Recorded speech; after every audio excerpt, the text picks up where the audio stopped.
I've never talked to a ghost before. Well, now you have.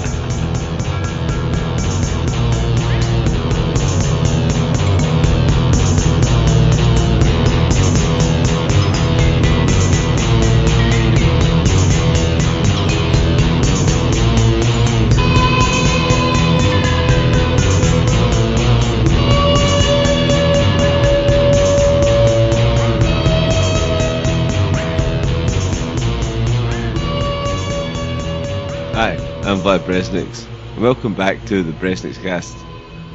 In this episode, we're going to be talking some post-black metal, and joining us for that is Ghost, who is the mysterious man behind the project Unreqvited. And look, if you're like a black metal purist like I was when I was a teenager, feel free not to contact me about it. That being said, let's start the show. So first, we're going to hear some Unreqvited. So from the album Disquiet, here is Birth.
So I am here with the man behind the band Unreqvited, a ghost, if you will, of many sorts.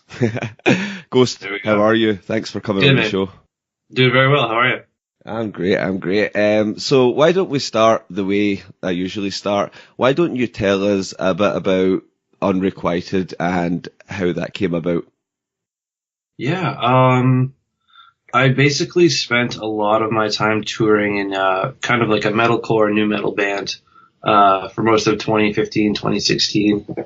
And during that time, I was kind of putting this project together the whole time because I wanted to try contributing to the genre a little bit because it's something that I've always really liked but never really tried doing myself. It came about basically just because the band wasn't really working out, and I just thought going solo was a pretty desirable way just considering how easy it is, how I can kind of have creative control over everything, and just stuff like that. So yeah, it came about literally just writing in my bedroom. I put together the album pretty quickly, and it did a lot better than I hoped it would. So the name Unrequited, right? The only time you hear the word unrequited usually is when people are talking about something like unrequited love or something like that. It's usually in kind of like a melancholic sense. So like, how much has the name got to do with like, how did you come about using that name basically? I just thought it was a cool word, and it really, and it just had exactly what you said, a really good melancholy definition and everything. And it suits the genre, I think. And, I liked the, stylization of the V in a lot of other artists. I've seen it in black metal before from like the cult perspective using like the V's, but I got that idea from listening to bands like Paris and Churches, which are actually like pop artists that use that. But yeah, I mean, there's not like a huge significance for the name. It's just kind of a word that I thought was really cool, had a cool definition, and suited the music I was making. Yeah, I just think it works. It's quite apt, I know what you mean about the Roman V thing. Churches, they're actually from Scotland. That's right, yeah.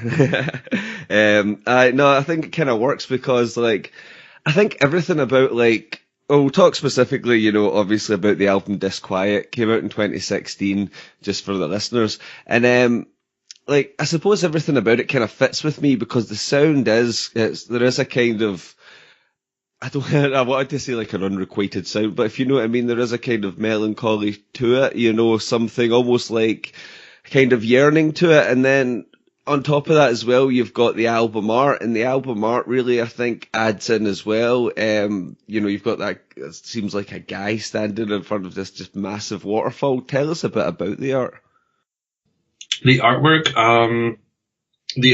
is, wasn't actually designed specifically for me. So it's an artwork that I found, online through like a website called Unsplash, where they do a lot of, free to use kind of images.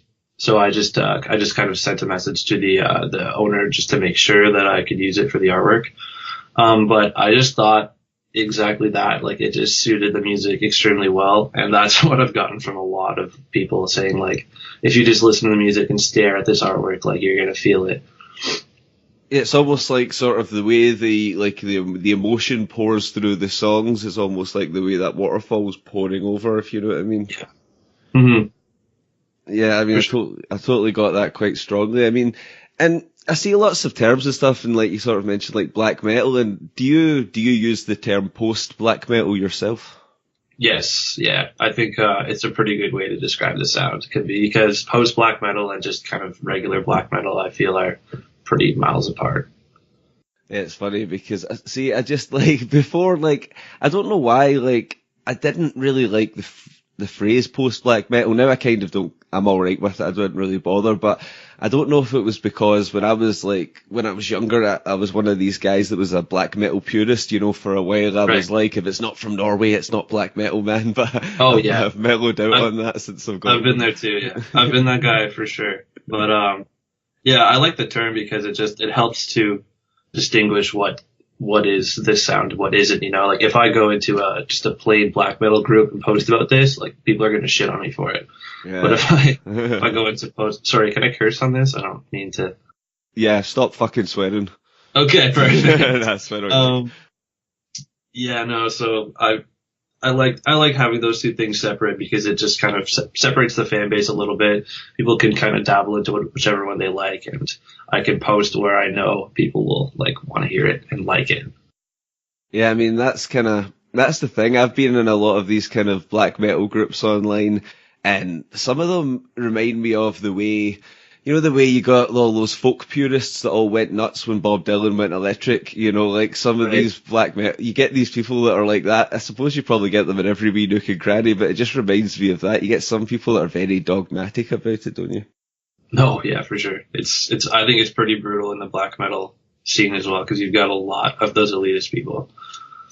No, absolutely, but I think it's kind of the same everywhere, but I will say this. Cradle of Filth or Shite. I just had to get that out there. Sorry, couldn't help myself. Never been a huge fan. I think when I was getting into metal as a kid, like maybe age 11 or 12, I dug Cradle for sure. But now that I'm older and mature and there's much more music out there, it's not really my thing. So what kind of stuff then did like inspire you? You've talked a bit about the metal and the black metal. What kind of other stuff like did you kind of grow up listening to? Oh man, it was all over the board, but I would say what inspired me to do this genre was definitely other bands in this genre because I just think the whole black gaze movement or whatever, shoegazy kind of post-rock black metal is really cool. But I've always really been into like really heavy metal, like just metalcore and just stuff like that. Not like super lame metalcore, but like good metalcore. And also just post-rock. Like I think it would be cool to, with Unreqvited, literally do just like a post-rock album and just see how that does. But yeah, man, musically I'm all over the board. Pop music, like ambient music. I'm really, really into film scores and just like big orchestral stuff. And people are going to hear that a lot on the new record, actually. Oh, excellent, and we will get to that. And I can kind of see what you mean, like with a film score sort of thing, because a lot of your songs, they do kind of start and they have that build up, you know, like they build to a certain crescendo and things like that. And I see this more and more with like nowadays with like, you know, with a lot of different types of alternative music, you know, and I like to hear it because I think this kind of thing of like, you know, building up to something really big and taking time. You're not going to hear it on a 3-minute pop song, but it's been understood, and it was understood as far back as classical music, you know, and I think that's the best music. That's the best type of music, you know, that really takes the time to build to something, no matter how long it takes, if you know what I mean. Yeah, no, I agree, for sure. Yeah. Verse, chorus, verse is just... Well, that's funny, because we're talking about black metal, and I remember watching...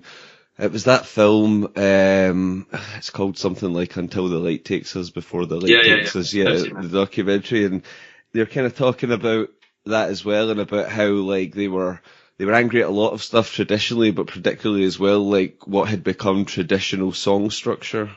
You know, like verse, chorus, verse, and they wanted to get out of that and, you know, like do something different. And then I suppose, I mean, do you think as well that then post-black metal is kind of like even more so wanting to get out of that box as well? Well, that's what I like about this kind of, like, about black metal is like people in the genre are constantly reapplying that like black metal ethos that they first had, which was they weren't happy with the state of like metal and music, and they didn't want to be complacent and wanted to change it and make it better. And like, that's what bands are doing like with black metal now.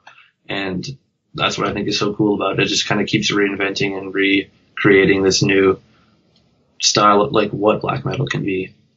Yeah, it's kind of similar as well to like how industrial music came about, because I remember reading like a Throbbing Gristle interview. I think it was the Genesis P-Origin at the time, and they were talking about how punk was this big counterculture thing in the 70s, but to them it was still like traditional song structure, traditional type of music. It was just that they were stripping the music down.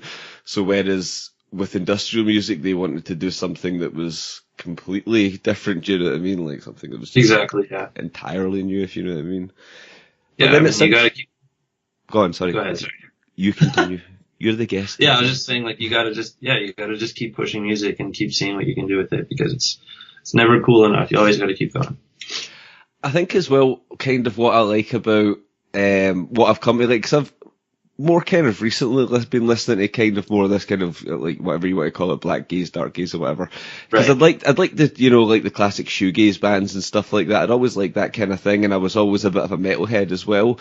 But I like the mixture of them, because I think you get the power and intensity of the metal, but you get the more emotional side with the kind of shoegaze, if you know what I mean. And I think it's instead of just being like super aggressive or super emotional, it can be something more powerful when combined. Yeah, exactly. I agree. Like I personally don't like just black metal and just shoegaze as much as I like the mixture of the two, because I think it just works so well. So I don't know. I'd have to have a think about that. I don't know. I don't know what I like better, but like, I hear My Bloody Valentine are coming out with a new album this year. That'll be interesting. Yeah, I wish I could get into that band. I really do, because I haven't really been able to. How not? I don't know. It's just I just didn't really like it as much as I hoped I would. I don't know what it is about it. But I definitely don't hate it. I think it's really cool, but I don't listen to it or anything. Yeah, there was. I'm not a regular listener, but there's some songs I just love of theirs. For sure. So, talk to me about your process. What kind of like, are you like one of these sort of Varg Virkens, you're playing all the instruments, or do you do it more in a kind of digital way, or is that a secret? Yeah, mostly digital for the instruments and stuff like that. The only thing that I played for real on the record was the guitar. So, yeah, so I do everything in my studio. It's all MIDI information, and I just try to make it sound as good as possible. I don't think the drums on that album sounded very real, but I think I've really upgraded on this next record, and it's going to sound a lot better. I remember listening to it and thinking, man, if that's not a drum machine, this guy must have so much fucking energy. It's just unreal. Yeah, no, I don't have the means to record the drums. I'm not the best drummer either. I love writing drums. Like, it's a really fun instrument to write, but I wouldn't be able to play the stuff that I write. There's no way. Well, I kind of know what you mean. Like, I sometimes like, you know, I've got like an album coming out and things. The music I've put out, I always use like drum machines, drum synthesizers, that kind of thing. But the funny thing is, I do actually play for a banter in a covers band, and I play drums with them. But I'm like, I'm not that way where like, I couldn't ever do the sort of, you know, the black metal double bass drumming sort of thing. That just, yeah. I am not built with that sort of coordination. But I know what you mean. But like, I think nowadays, I mean, it's so hard it's not hard, but you need the means to record live drums, but it's just so easy to, you know, use drum machines and studio drums and all the rest of it, you know. Exactly, especially when like digital drums are getting the sound that they are. Like that shit sounds so real nowadays. It's like, why do you even need to record real drums? I mean, like there's the authenticity, and like you can kind of tell when there's real drums. Like my band, like I live with my band. We're doing another project thing, which I'm not going to talk about here. But why not? Is that a secret?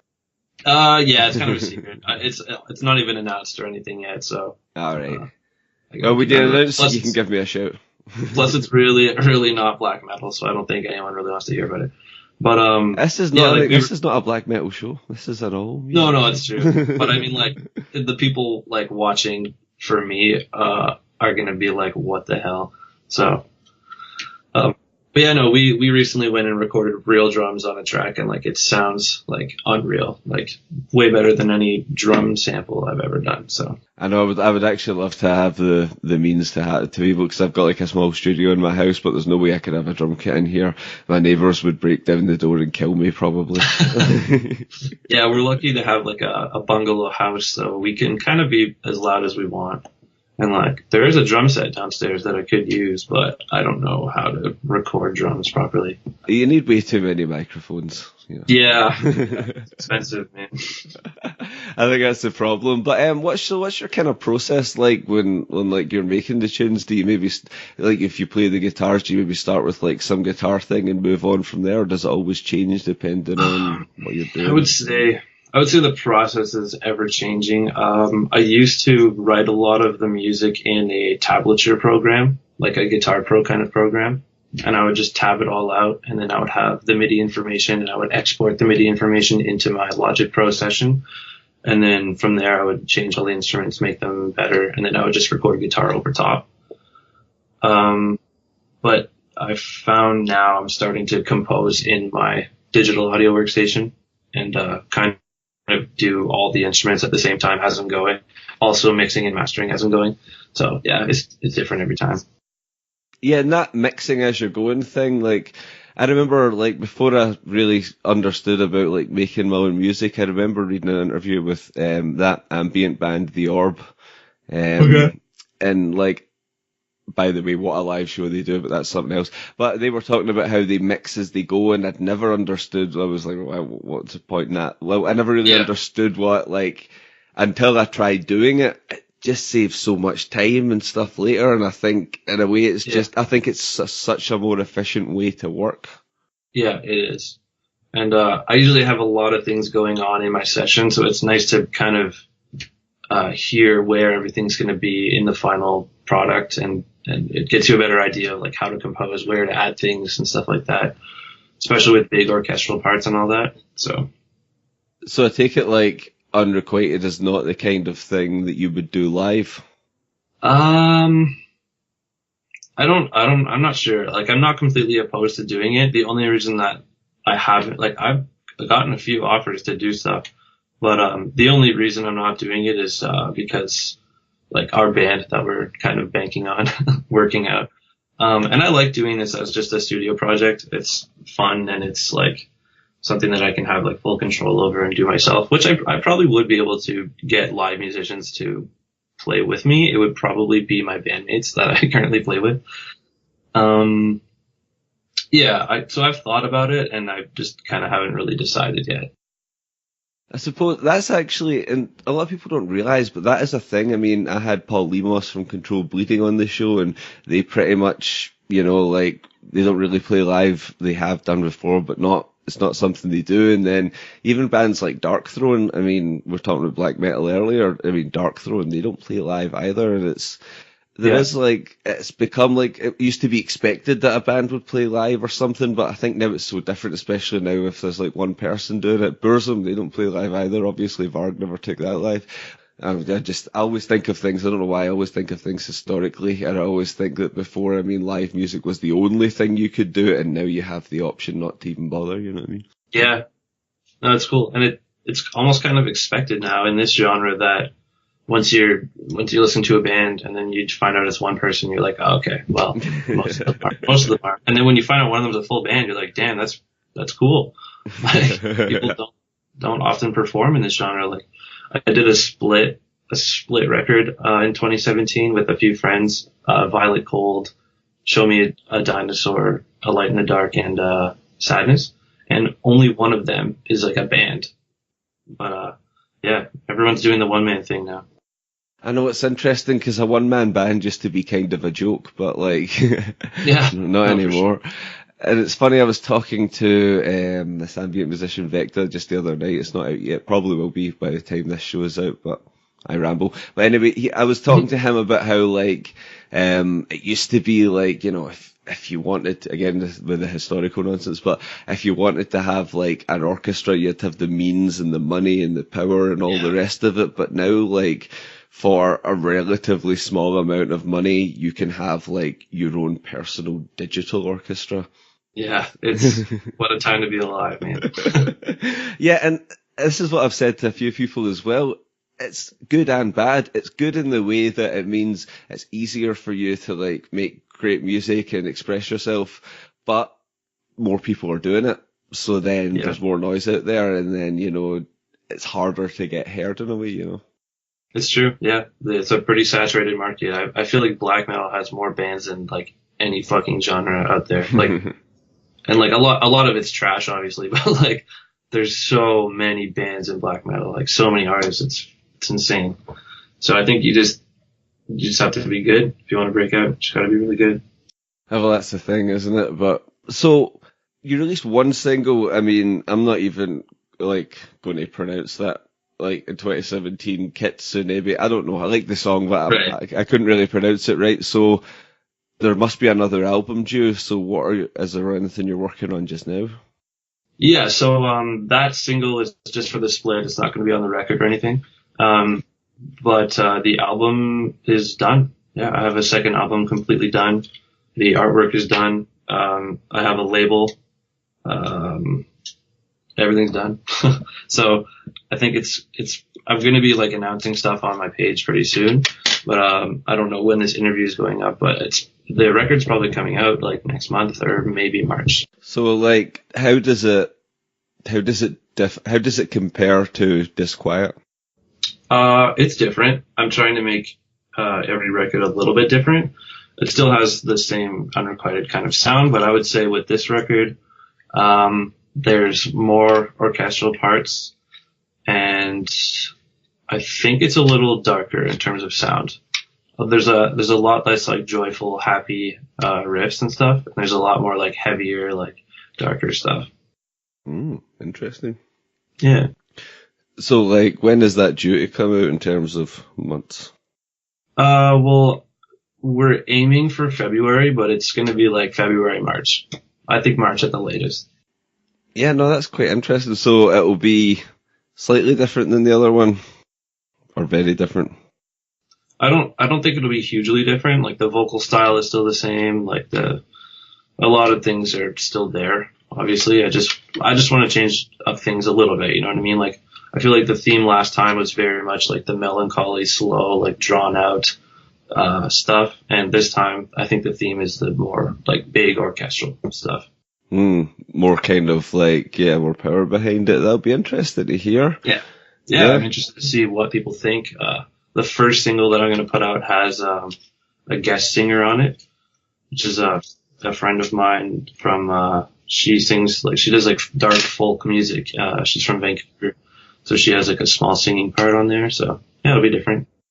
That is quite cool. I noticed as well the way you do your vocals, you do them, they're quite sparse and quite kind of like, they almost take a back seat a bit. It kind of reminds me of sometimes like, not even so much, obviously, the style is more black metal, but sometimes the way they're produced reminds me kind of more of the way vocals are in some doom metal bands, if you know what I mean.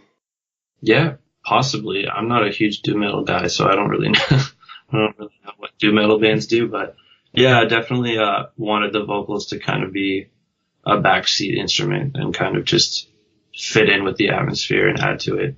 I don't really want that to be like at the forefront of the music, because I'm definitely more of like a composer than I am like a vocalist. So yeah, I know what you mean, and that is something that I quite like as well. Actually, when you hear it in different styles of music, it was obviously the doom was the first thing that sort of came to mind, but like there is other styles in industrial and stuff, I suppose, as well depending on what industrial you're listening to. That's a whole conversation, but like, but like, I kind of like that sometimes because I don't feel that the vocals always need to overpower the music, because I feel like it's too taken for granted a lot of the time that the vocals should be out in the front of everything else. Yeah, I agree. So, is there any projects you do that you can actually tell me about, or are they all like, say, top secret? Yeah, I mean, right now, the only thing that I'm really focusing on is Unrequited, and the only thing that I have going on other than that is like our band that we're doing. So I can't. Yeah, there's actually not really much top secret stuff to talk about. The only other thing that I'm starting to get into is scoring stuff for videos and stuff, which I don't have anything specific I can talk about, but that's something that I'm trying to get into a little bit. I know what you mean about that cinematic music where it can just make you feel something without we're talking about the diminished vocals, without so much the vocals, but with just the feeling, you know what I mean? Is that the kind of thing that you're looking to do? Something that, like, you know, you could have in films, that it's just like, it conveys something, but without the words? Oh yeah, like literally, like I want to tour in a band while I'm young, and then when I'm 60 years old, I just want to I want to be Hans Zimmer basically. I've just always been into like film scores and just musical genius when it comes to like writing cinematic stuff. So I want to like get to that point and get that good at it. Yeah, interesting. And then this is something I like to ask a lot of people as well, and maybe we might have touched on it a little bit, like, what kind of non-musical influences go into your stuff? That's hard to say. I'm definitely into like visual art and stuff like that. Although it's something that I just think that's something that's cool because I can't make it and I don't know how to create any sort of visual art. I'm garbage at it. So if anything, I would say like that, and just like, yeah, I don't know. There's not a whole lot. I mean, like a lot of that music is just what's in my head and inspired by like whatever shit I'm going through, right? So like, I don't think there's a whole lot of non-musical inspiration. Like, I love music so much that it's definitely a huge part of like getting inspired is just listening to other things. Yeah, nothing worth noting, I don't think. It's funny because like I've asked that question to a lot of different people and always get different answers. You know, like I thought you might have jumped to film there when you were mentioning film scores because some people do that quite easily. But like, Yeah, it's less of an influence than like you would expect. Like, I definitely like film, but I don't usually like watch film and then think I want to like score something. I just, yeah. it's interesting. Is it more the kind of thing where like, you know, sometimes like you listen to something, maybe something new and different, and it's a different, maybe a type of music you don't do, but there's one element to that music that you think, I like that bit. I might use that kind of thing. If you know, do you know what I mean? Like there's that piece of something, and like when you take these pieces out, I suppose that's how you create post black metal in the first place. You take these pieces out of different things, and then you make them your thing. Yeah, for sure. I think I do that a lot, and that's why like I think Unrequited over the course of its however long I do this for is probably going to remain like pretty ever changing in terms of genre. Because like I'll listen to like pop music and be like, I just want to throw this into black metal somehow. It's gonna make it work. So yeah, for sure, I do that all the time. Yeah, I think that's kind of natural as well, and it's funny how you hear certain things. I was talking to someone today about this, and I'm not a madly huge System of a Down fan, but I was talking to someone about them, and I was just saying, like, when I listen to System of a Down, I can hear Black Sabbath all over that because I don't know what it is. It's the way they do the riffs, the way they set it up, the way they change it. It's just like, I listen to System of a Down, even though you would say like, well, it's a mad, it's not the same thing, obviously, but like, it's just the way, something about it. I just hear Black Sabbath.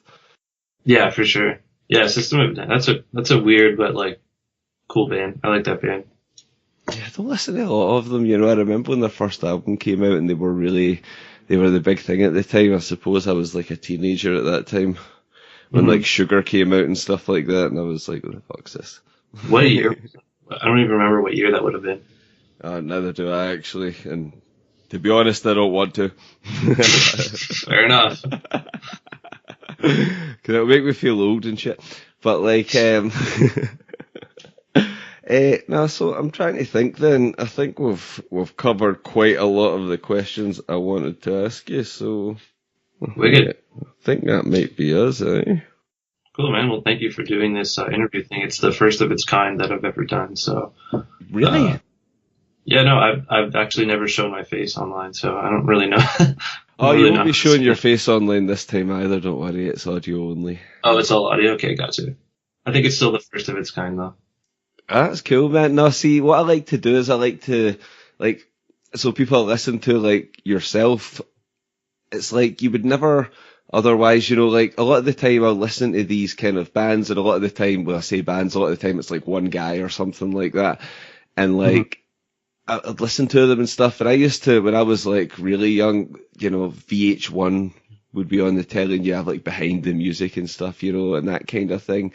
And then I always I'll listen to these people and I love their stuff, and I'm like, I wonder what they're like. I would love to hear them talk about it. You know what I mean? So then that gave me the idea to do. I was like, well, why don't I just send them an email and be like, let's talk about it, because you wouldn't hear it otherwise. Yeah, no, for sure. It's funny because like I always tried to avoid that for a little while, just like didn't want to like tell people about the record, like wanted them to kind of like figure it out for themselves what they thought about it, and like, but like I don't know. These days I'm starting to think like I think I might drop the anonymity thing a little bit, like start getting a little more involved in talking about the record and talking to people about it, because it's I don't want to keep that going forever, I don't think. Well, I kind of think the reason why I think it's a good thing for someone to talk as well is, I would say it's that Winston Churchill quote, because he was like, history will remember me fondly because I will be the one writing the history. Right. You know what I mean? So, like, people, like, because there's all these other kind of, like, all this speculation about some people like Nick Drake and all these kind of people that, like, wouldn't it be great to have a recording of Nick Drake sitting down being like, all right, man, how's it going? Like, these kind of things. Maybe there is one, I've not heard it, but, like... No, for sure. Yeah, no, for sure. I can see that. One of the reasons I was, like, kind of avoiding doing these is I was like, I don't know if I should really talk about myself for the record, because, like, I don't know if I'm interesting enough. Well, then why wouldn't you be? I don't know. I find myself to not be interesting. Well, everyone finds themselves not to be interested, I think, personally, like, cause, like, I find that with a lot of people. A lot of people sometimes, I remember times sitting with people and, like, I'm fascinated by things they're saying, and then they're like, but I'm not very interesting, and you're like, seriously, man? No, yeah, I guess that's true, but I do find people, like, definitely like to talk about themselves a lot. Like, they like to, talk about whatever they have going on. Whereas, like, sometimes I'll just be like, yeah, stuff's happening. It's whatever. I'll be a bit honest with you. Your answers are a bit more brief than some other people's, but, like, yeah, some people are just more brief than others. Actually, some people I'll just say, like, so some guests, all you need to do is just be like, you could just say, like, how's your day? And then, woof, they'll go for 10 minutes. But, like, that's cool, man. It is interesting, and it's just good to put voices, like, to put voices behind the music and stuff like that, because I think the whole, this is just my personal opinion, and there is some people, they will remain nameless, that I have kind of got in touch with about the show, and they want to do this man of mystery sort of thing, which is fine. Right. It's up to yourself, it's cool, but it's like, why wouldn't you want to tell your story? Yeah, no, for sure. No, you're right. I tried to elaborate a little bit today, but typically I don't know. For some reason, I don't really, I feel like people are bothered when I'm talking to them. Obviously not when it's something like this, because you asked me to come here, so I'm not gonna, I don't feel like I'm being annoying or anything, but when I'm talking to other people about stuff, yeah, I feel like I'm bothering people. But then see if you're then a man of few words, which a lot of people are. I'm a man of too many words, hence why I'm a podcast host. Right. But if you're a man of few words, then do you feel that contributes to your musical output then? Oh yeah, definitely. That's where it all comes out. Yeah, like you're saying it with sound. Yeah, pretty much. I feel like you can say a lot with sound. It kind of goes like when you don't have the words for something, I feel like it's nice to have music to be like, here's my words for it, Yeah, it's like, and it can be a stronger message sometimes as well, because I think a lot of people think a lot of the time that I'll say something to him, but like emotionally, sometimes music can just, even without the words, it can send such a, the shivers up your spine thing, you know what I mean? You can't get shivers up. Yeah. In my opinion, I've read a lot of things that have really gripped me and like, oh, I love that and stuff. But the only time I've really felt the real shivers up my spine properly was usually when, I'm listening to some kind of music, Yeah, I agree. That's why I do this. Otherwise I would have no, what's the word I'm looking for? Outlet, thank you. Yeah, I know, because music's my outlet, so I understand. Part of the whole thing. But like, I know this has been, it's been quite an interesting conversation actually. Again, like, I mean, cool. Disquiet was like, it's an album I listened to quite a bit. Like, I'm really digging it, and it's one of those things actually, like I said, like I'm a wee bit new to the post-black metal sort of thing, because like, I've been like a music guy for a long time, but like, I don't know why, it was just never in my orbit, if you know what I mean. I was in like kind of different scenes and stuff like that, but the kind of, it just was never sort of in my orbit, never sort of something that came up. But then when I started to get into it, I was like, it was actually pretty cool, Yeah, I mean, I never was really huge into it either. Just when I heard it, I kind of had the same reaction. I was like, this is really cool, and I think I can do this. So like, it's not like it's my favorite genre or anything. It's just what I find myself really comfortable writing and stuff. Well, I find a lot of music people I talk to, not only just like on the podcast, but like friends of mine who are like really into music and stuff, I always find that when you see, like, the people that are really into music, I find, are the people that like all sorts of different stuff. Because see, when you get that guy and it's just like, I'll only listen to rock music, you know, I don't know, you know, I feel like you don't get a very creative product when you are like that. Yeah, and you do get people like that, you know, and they'll just like be in their one thing, like, you know, it's just this or just that for me. And, well, I suppose those people tend not to be musicians. I think the best musicians that I've heard and spoke to have been, you know, the ones who have like drawn from such a huge range of influences, because I think that makes you more rounded as a musician. Yeah, totally agree. Absolutely. Well, it has been great talking to you. I very much enjoyed the conversation, man. Thank you for coming on the show. Yeah, I appreciate it. I appreciate being here, man. It's fun. Even though I'm tired as hell. So thanks again to Ghost for coming on the show. Make sure you check out Disquiet. It's a really cool album, and you'll find it on all your favourite digital platforms. So right then, that's it. That's your lot for another week. The website, as always, BresnixCast.com. I'll spell it like I usually do. BresnixCast.com. Thank you for listening, and let's finish with some Unrequited. This is The Autumn Fire.